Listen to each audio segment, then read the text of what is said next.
Hello pilots and welcome back to another episode of Flying with OverKill F-16C Viper for DCS World, and today we're back with the AGM-65H TV guided Maverick missile. And today what we're going to talk about is force correlation, and force correlation gives us the ability to fire on targets from a much longer range. Now there's some drawbacks to it that you have to be aware of. You know, we get all excited about being able to fire from far away, but you have to make sure that you have everything else in the parameters to hit your target. First off, what is force correlation? Okay, under normal circumstances when we're using the Maverick, okay, we find our target, we put it inside the gates of the Maverick, and we wait for those gates to close. Maverick locks up, we fire a missile. And typically we find ourselves in the range of anywhere from 7 to 10 miles, you know, on a good day, right? Based on the contrast and, you know, what the light is outside behind it.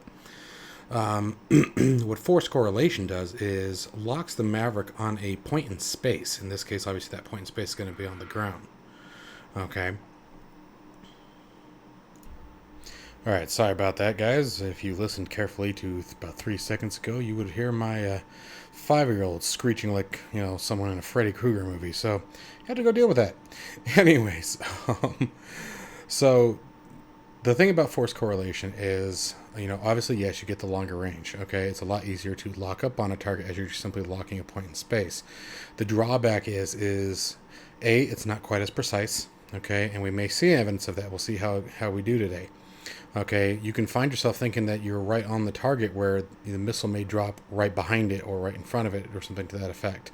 Because again, it's looking through the target on the ground. You have to remember it's locking the spot on the ground, not the vehicle, not the building. It's locking the ground. Okay, now what you want essentially is to make sure the target is inside the intercept line from your missile or from the aircraft to the ground. Okay. And then anyway, so if it's a moving target, that's the other drag, is that, you know, if the target moves while the missile's in flight, the missile's going to miss. It's not going to maintain track.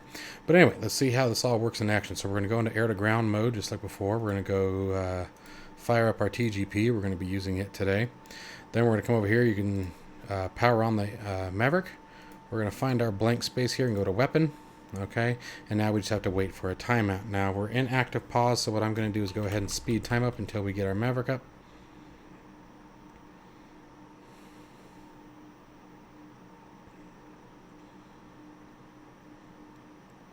And this can sometimes take a minute.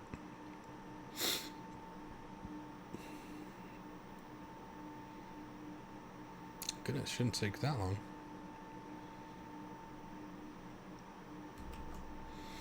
While that's doing that, we can actually do a couple things. Oh, there it is. Hey, how about that? We also want to change where it says visibility to pre-plan mode. Okay. And then you can either come over here using the OSB, or you can use TMS left as long as your Maverick is your center of interest. And we want to make sure it's an area track. Okay, just like that. All right, now we're going to make our TGP our sensor of interest, and we're going to find our target. Let me zoom in a little bit. Camera might bounce a second. Yep. That's what I thought. Alright, so this part's pretty easy, pretty self-explanatory. So just like before, we find our target. And again, you want to be very precise when you're doing area correlation. So I'm going to actually move it a little bit. Come on, right there, I guess we'll be close enough. And I'm just going to TMS forward, TMS up, short. And you can see that the Maverick has now changed position. Okay, we're going to do the same thing here. Make it our sensor of interest. Okay, and then we can change our field of view. Now, our distance is still pretty good, I think, here to the selected waypoint here. So what I'm going to do is close the distance a little bit. We're still 3 minutes from the target area. Okay, and then looks like our vertical offset is 33 miles here. So let's go ahead and unpause. Let's get a little closer. And again, gonna speed up here.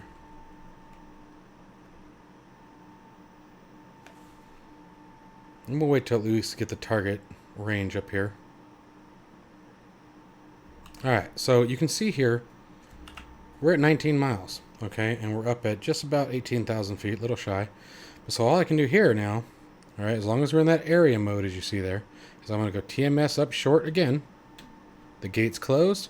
Now we're force correlated. Remember, it's a spot on the ground. We haven't locked any vehicle, but it's locking that spot on the ground, and rifle. Let's go ahead and track it and see how we do here. Now, hopefully I'm up high enough, and that's going to be the big kicker when it comes to firing the Maverick at these long ranges. Is you need to make sure you have the altitude, and you need to make sure that you have the airspeed to get the missile on target. So let's speed up. Looks like we're doing pretty good. Heck, the missile's climbing. Let's see how we do here. This is where it's gonna. This is where we're gonna get the money on it, right? All right. So the missile went dead. All right. So we were too far out. And again, this is one of those drawbacks. So let's go ahead and come back into the cockpit. And I'm going to come out of active pause. Now we're only doing 460 knots only. I'm going to accelerate. I'm watching my distance here again. Let's get down to like... So up to another almost 150 knots here. We're at 15 miles. I'm going to TMS up short again. Oh, sorry. Got to go TMS left. Make sure we're in area mode. TMS short. Rifle. And go into an active pause again. Let's go F6 here.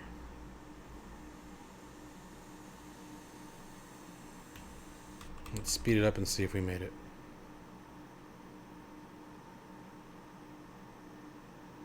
Alright, so this one much more on point here. That's a much better track.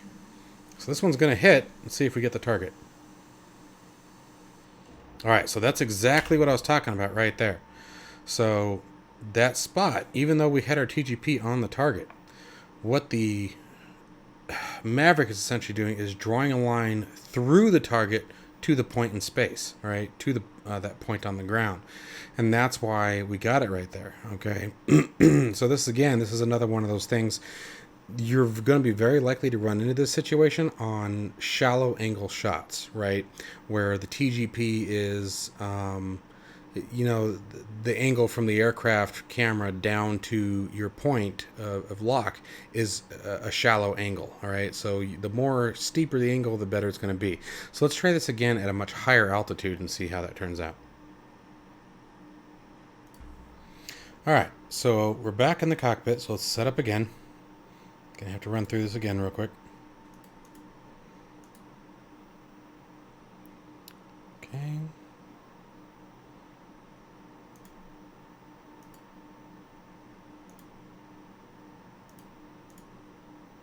Pre-plan mode. Make that TGP the sensor of interest.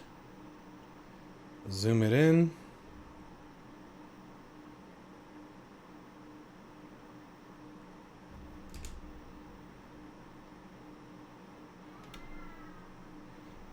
Okay. And I'm going to go ahead and go into an active pause again. And now we'll wait for our Mavericks to come online. So speeding up time. Now we are in a bit closer. You can see we're at 13 miles, but that's all right. You guys will still get the gist about how the missile tracks in force correlation. That's the big kicker here. The distance is so much important. You can play around with the distances as you choose. All right, so TMS left, TMS left. You can see we're in area. Okay, we're going to TMS up short, rifle. All right. Now the nice thing about this is you can do this pretty quickly. So we can swap over here. Do the same thing. Let's go for this guy. Mix it up a little bit. I typically like to drop them a little bit in front. Oops. There we go.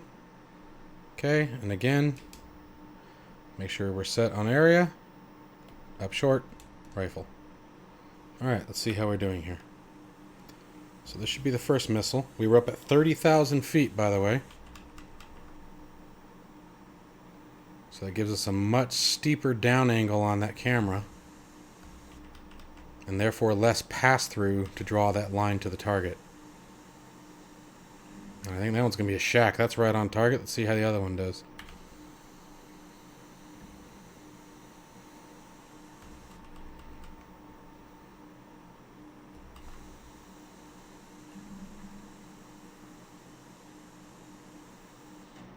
All right.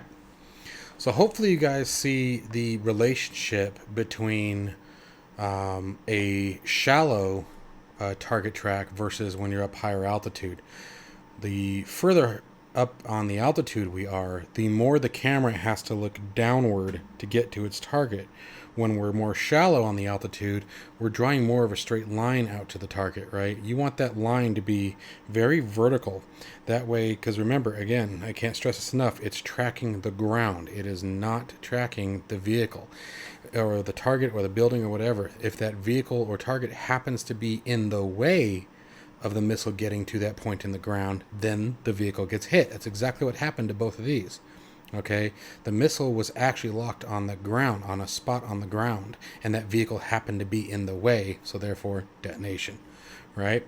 Hope that all makes sense to you guys. Let me know if you have any questions or comments down in the field below. As always, hit that like and subscribe button, guys. I do have a link to my Patreon site down below. Right now, there isn't a whole lot to it, but if you want to support the channel and support me, I'd greatly appreciate that. These do take a lot of work, but there's going to be some really cool stuff coming from for DCS, some cool documentation that I've been working on. There's still a little ways out, but anyway. If that's something that you guys are interested in doing, I would greatly appreciate it. Other than that, everyone stay safe, stay healthy as always, and I'll catch you guys in the next one. Bye-bye, guys.